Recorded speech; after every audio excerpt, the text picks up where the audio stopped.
भारत के वीरों की तलवारें कभी म्यानों में सोई नहीं। अकबर क्या, किसी भी मुगल की हुकूमत पूरे भारतवर्ष पर कभी रही ही नहीं। दिल्ली सल्तनत नाम की कोई चीज वजूद में थी ही नहीं। मुगल अलग अलग राजाओं से मिलकर इस देश के कुछ हिस्सों पर शासन करते रहे। साम्राज्य जैसा शब्द, सल्तनत जैसा शब्द एक मजाक से ज्यादा और कुछ नहीं है।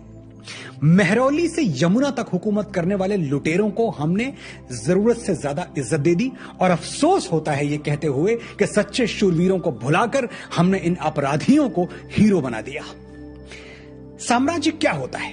साम्राज्य था मगध, साम्राज्य था चोला, चेरा, पांड्यन, मुगल थोड़ी।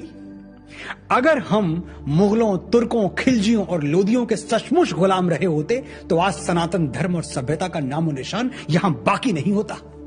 हिंदू हमेशा के लिए मिट गए होते, हिंदुत्व हमेशा के लिए मिट गया होता, भारत कुछ और हो गया होता। जैसे पर्शिया गुलाम हुआ तो ईरान हो गया, मेसोपोटामिया गुलाम हुआ तो इराक हो गया। इजिप्ट की हालत हमारे सामने है। अगर हम सचमुच गुलाम रहे होते तो कोई और कौम, कोई और धर्म भारत भूमि पर कभी पनपता ही नहीं।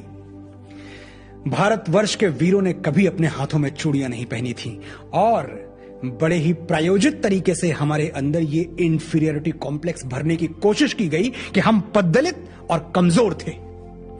मुगल एम्पायर के बारे में सैकड़ों पन्ने रटवा दिए गए हमें। दिल्ली सल्तनत के बारे में क्या क्या पढ़ा दिया गया। महाराणा हमीर सिंह ने मोहम्मद बिन तुगलक को 6 महीने कैद में रखा, यह इतिहास हमें क्यों नहीं बताया गया। महाराणा कुंभा ने मालवा के सुल्तान महमूद खिलजी को महीनों बंदी बना के रखा, यह हमें क्यों नहीं पढ़ाया गया।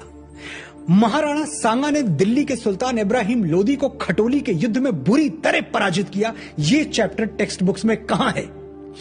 ऐसे दर्जनों युद्ध हुए हैं जहां इन आतताइयों को हमने पैरों तले रौंदा है। 7वीं सदी में बप्पा रावल ने मोहम्मद बिन कासिम को ईरान तक दौड़ा दौड़ा कर मारा था, यह हमें क्यों नहीं पढ़ाया जाता। खैर, वापस लौटते हैं